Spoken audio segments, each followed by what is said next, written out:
Ujilah aku dan kenalah pikiran-pikiranku.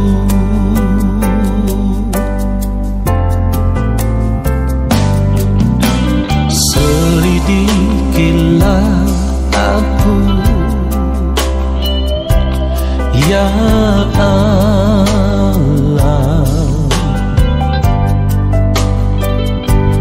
dan kenalah hatiku. Ujilah aku dan kenalah pikiran-pikiranku.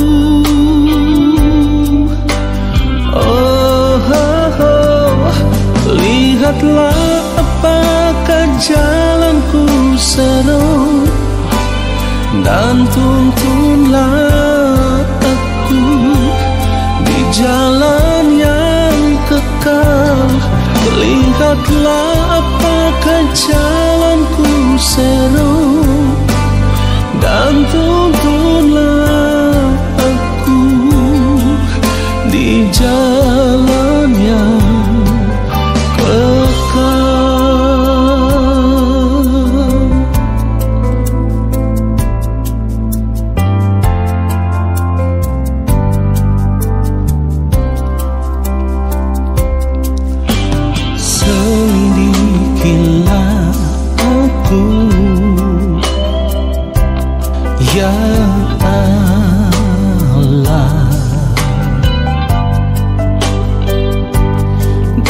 kenalah hatiku. Ujilah aku dan kenalah pikiran-pikiranku.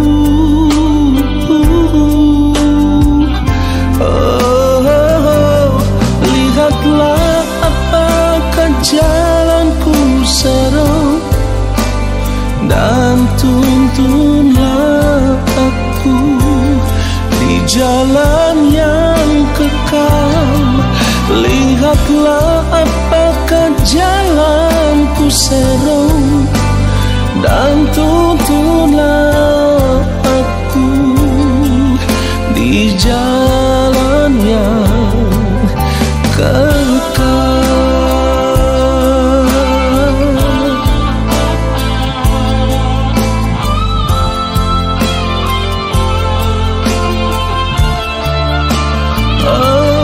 Lihatlah apakah jalanku seru, dan tuntunlah aku di jalan yang kekal.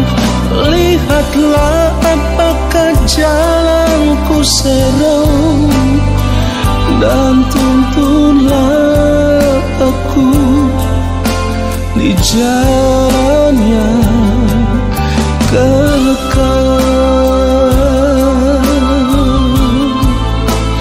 dan tuntunlah aku di jalan yang kekal.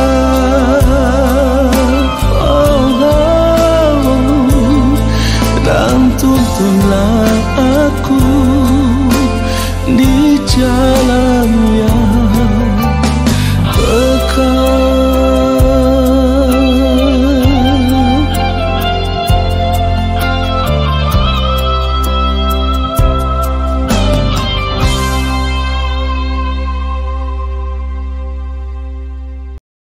Mari kita siapkan hati kita, saudaraku.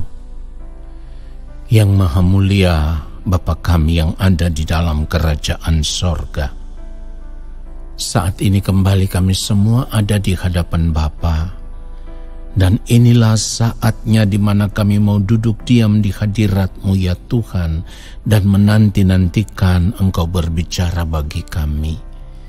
Ya Bapa yang Maha Kudus, sampaikanlah apa yang menjadi kehendak Bapa atas kehidupan kami lewat kebenaran firman-Mu. Roh Kudus Tuhan yang akan mengurapi kami, membuat kami semakin mengerti akan kebenaran firman-Mu ya Allah. Lalu kami mau hidup seturut dengan firman-Mu ya Bapa. Dalam segala keberadaan hidup kami menyadari seringkali kami salah. Maafkan kami, ampuni ketidaktepatan hidup kami, supaya ketika kami ada di hadapan Bapa, kami ada dalam kesucian kekudusan-Mu ya Allah Bapa di sorga. Di dalam nama Tuhan Yesus Kristus, kami siapkan hati kami untuk menerima kebenaran firman Tuhan saat ini. Haleluya. Amin. Saudara yang dikasihi oleh Tuhan Yesus Kristus, ketika kita mengaku kita percaya kepada Allah di dalam Tuhan Yesus Kristus, ketika kita menyadari bahwa segenap hidup kita sudah dibeli dengan harga yang lunas dibayar, maka kita sudah tidak bisa lagi mengatur diri kita atau kehidupan kita berjalan menuruti keinginan diri sendiri. Sudah tidak boleh lagi. Kita harus memberi diri untuk berjalan di dalam pimpinan Tuhan, atau berjalan seiring dengan Tuhan, atau dengan kata lain kita harus memberi diri untuk sepenuhnya hidup di dalam pimpinan Roh Allah, dalam hal ini Roh Kudus. Karena jika kita mengatur diri kita sendiri, kita berjalan mengikuti keinginan diri, hawa nafsu diri yang selalu dipenuhi dengan berbagai keinginan daging, maka kita akan berjalan menuju kebinasaan. Tetapi jika kita menyerahkan hidup kita sepenuhnya, berjalan seiring dengan Tuhan atau berjalan di dalam pimpinan Roh Kudus, maka Roh Kudus akan menuntun kita kepada seluruh kebenaran. Saudara, Yohanes 16 ayat 13, Yohanes 16 ayat 13, firman Tuhan katakan, tetapi apabila Ia datang, yaitu Roh kebenaran, Ia akan memimpin kamu ke dalam seluruh kebenaran. Sebab Ia tidak akan berkata-kata dari dirinya sendiri, tetapi segala sesuatu yang didengarnya itulah yang akan dikatakannya, dan Ia akan memberitakan kepadamu hal-hal yang akan datang. Ini sesuatu yang luar biasa, saudaraku. Karena apa? Karena ketika kita menyadari kita berada di dalam Kristus, berarti kita sudah menerima anugerah keselamatan atau kasih karunia daripada Allah Bapa di sorga, maka tujuan hidup kita sudah tidak boleh lagi diarahkan kepada dunia ini. Sekalipun ada begitu banyak tawaran dunia yang apabila dilihat dengan mata jasmani kita ini, itu membuat kita semakin tertarik untuk menikmati tawaran-tawaran dunia itu. Tetapi ingat baik, sudah sering kali saya katakan bahwa semua tawaran dunia saat ini adalah merupakan perangkap kuasa kegelapan yang bisa menjerat kita, yang bisa menggiring kita, dan pada akhirnya di balik kematian nanti kita akan terbuang ke dalam kebinasaan kekal. Tetapi apabila kita memberi hidup kita dipimpin oleh Roh Kudus, yaitu Roh kebenaran, maka Roh Kudus akan memimpin kita kepada seluruh kebenaran. Bahkan tadi firman Tuhan katakan apa? Roh Kudus akan memberitakan kepada kita hal-hal yang akan datang. Artinya ketika kita memberi diri hidup di dalam pimpinan Roh Kudus, maka Roh Kudus akan mengajar kita. Sehingga fokus hidup kita tidak lagi tertuju kepada dunia ini, tetapi kita akan mengarahkan pandangan kita kepada segala perkara yang akan datang, yaitu perkara-perkara yang kekal. Saudara yang dikasihi oleh Tuhan Yesus Kristus, satu hal yang harus kita semua sadari dengan sungguh-sungguh, bahwa orang yang tidak mau hidup di dalam pimpinan Roh Kudus, orang yang tidak mau hidup di dalam pimpinan Roh Allah, ia bukan anak Allah. Perhatikan itu. Orang yang tidak mau hidup dalam pimpinan Roh Allah, ia bukan anak Allah. Sekalipun kita mengaku Kristen, kita mengaku orang percaya, kita mengaku anak Tuhan, tetapi kalau kita tidak mau menyerahkan diri kita untuk hidup di dalam pimpinan Roh Allah, maka kita bukan anak Allah. Karena apa? Firman Tuhan katakan, Roma 8 ayat 14, Roma pasal yang ke-8 ayat 14, semua orang yang dipimpin roh Allah adalah anak Allah. Artinya kalau kita tidak mau memberi diri kita dipimpin oleh roh Allah, itu berarti kita bukan anak Allah. Kalau bukan anak Allah, ya berarti anak iblis, saudaraku. Sebab orang-orang yang masih mau hidup bersahabat dengan dunia ini, orang-orang yang masih mengikatkan dirinya dengan dunia ini, orang-orang yang masih bercinta dengan dunia ini, firman Tuhan katakan orang-orang seperti ini telah menjadikan diri mereka adalah musuh Allah. Yakobus pasal 4 ayat yang keempat mencatat itu, saudaraku. Sebab kalau kita tidak mau memberi diri untuk hidup di dalam pimpinan Roh Kudus atau di dalam pimpinan Roh Allah, lalu kita tetap memilih untuk hidup bersahabat dengan dunia ini, hidup mengikuti cara hidup dunia ini, jelas sekali firman Tuhan menyatakan kita sebagai orang-orang yang tidak setia. Yakobus pasal 4 ayat yang keempat, firman Tuhan katakan apa? Hai kamu orang-orang yang tidak setia, tidakkah kamu tahu bahwa persahabatan dengan dunia adalah permusuhan dengan Allah? Jadi barang siapa hendak menjadi sahabat dunia ini, ia menjadikan dirinya musuh Allah. Saudara yang dikasihi oleh Tuhan Yesus Kristus, kita harus benar-benar memperhatikan akan hal ini. Jangan masa bodoh lagi. Hidup mengikuti cara hidup dunia sama dengan hidup menuruti keinginan daging atau hidup menurut daging. Lalu apa yang firman Tuhan katakan tentang hidup menurut daging? Roma 8 ayat yang ke-13, kalau kita baca Roma pasal yang ke-8 ayat yang ke-13, firman Tuhan katakan, sebab jika kamu hidup menurut daging, perhatikan itu, sebab jika kamu hidup menurut daging, kamu akan mati. Tetapi jika oleh roh, kamu mematikan perbuatan-perbuatan tubuhmu, kamu akan hidup. Perbuatan-perbuatan tubuh di sini yang mana? Keinginan diri sendiri yang dipenuhi dengan hawa nafsu diri. Dan biasanya hawa nafsu diri kita itu selalu diwarnai atau selalu dipenuhi dengan berbagai keinginan daging, saudaraku. Saudara yang dikasihi oleh Tuhan Yesus Kristus, sekarang jelas sekali bagi kita bahwa jika kita tetap hidup menuruti keinginan daging, firman Tuhan katakan tadi apa? Kita akan mati. Tetapi ingat baik, mati yang dimaksudkan di sini adalah kematian yang kedua.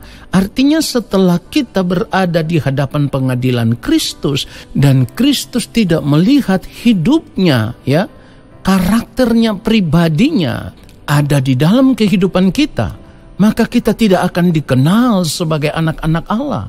Kenapa? Karakter Kristus, pribadi Kristus tidak terlihat di dalam kehidupan kita, karena selama kita hidup di dunia ini, kita hidup menuruti hawa nafsu diri atau hidup menurut daging, saudaraku.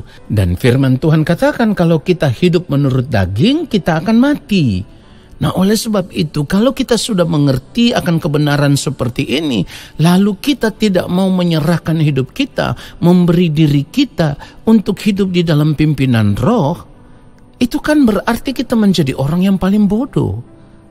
Maaf, saya harus katakan, kita menjadi orang yang paling bodoh kalau ketika kita sudah mengerti kebenaran firman Tuhan seperti ini, tetapi kita tidak mau menyerahkan segenap hidup kita ke dalam tangan Tuhan, kita tidak mau memberi diri kita hidup di dalam pimpinan roh, dalam hal ini Roh Kudus, maka kita tidak akan bisa dikenal oleh Allah.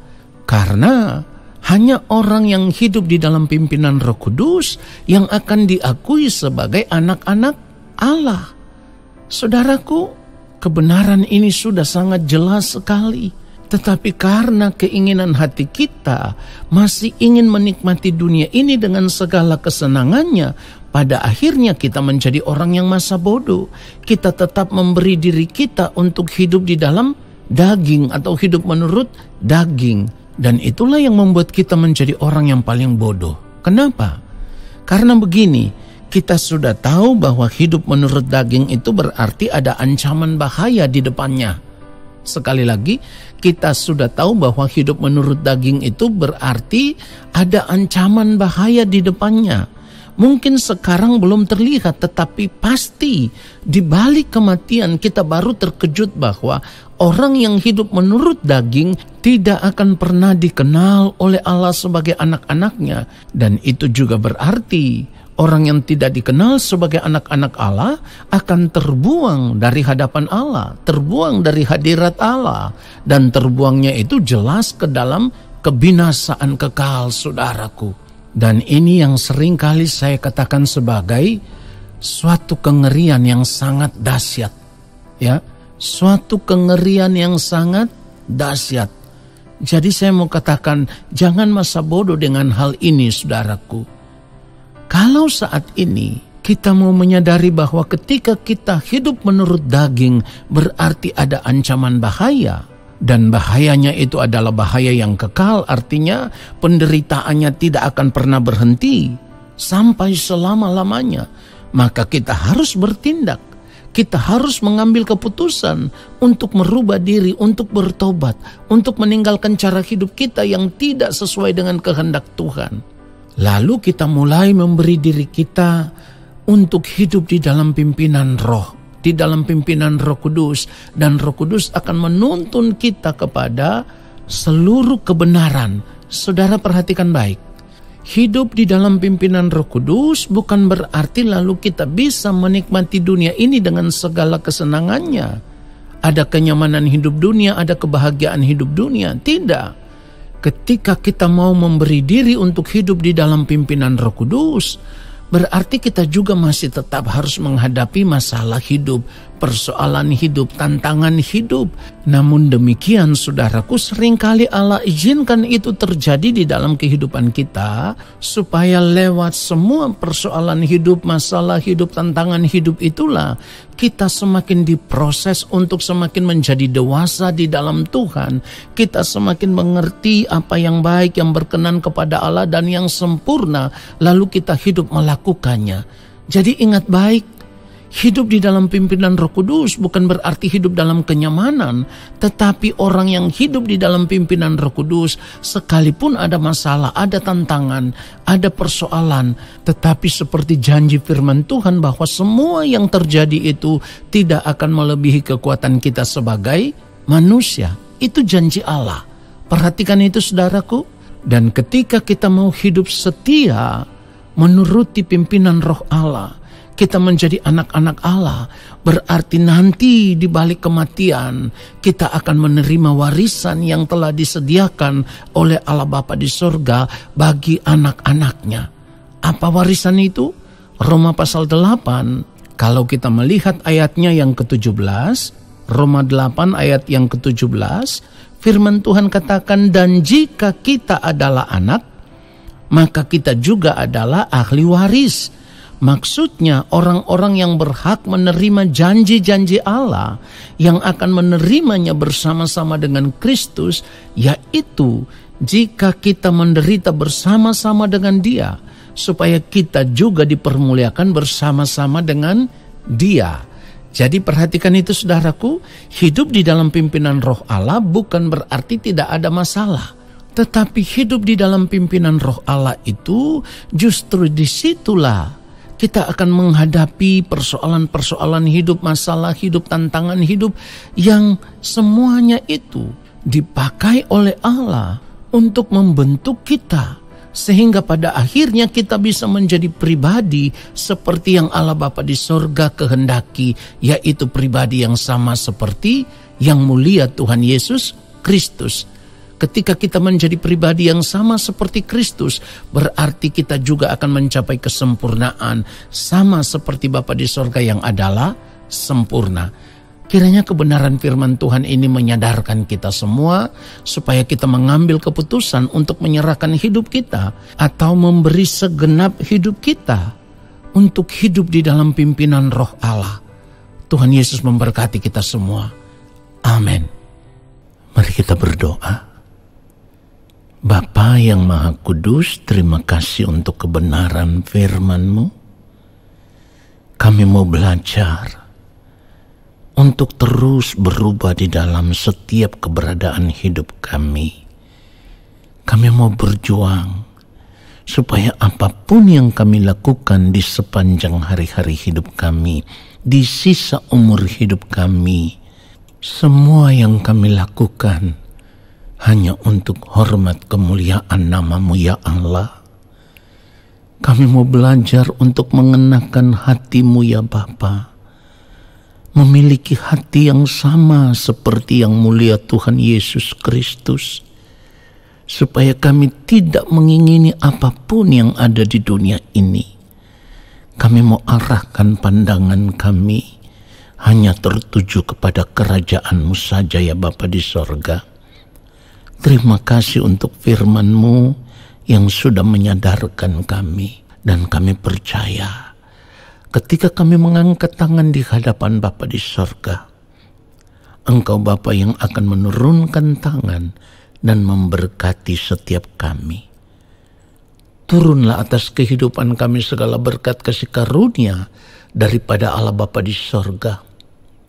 Rahmat cinta kasih yang berlimpah-limpah dari Gembala Agung yang mulia Tuhan Yesus Kristus, di dalam persekutuan yang manis dengan Roh Allah yang kudus, menyertai langkah hidup kami dan memberkati kami sekarang dan sampai selama-lamanya.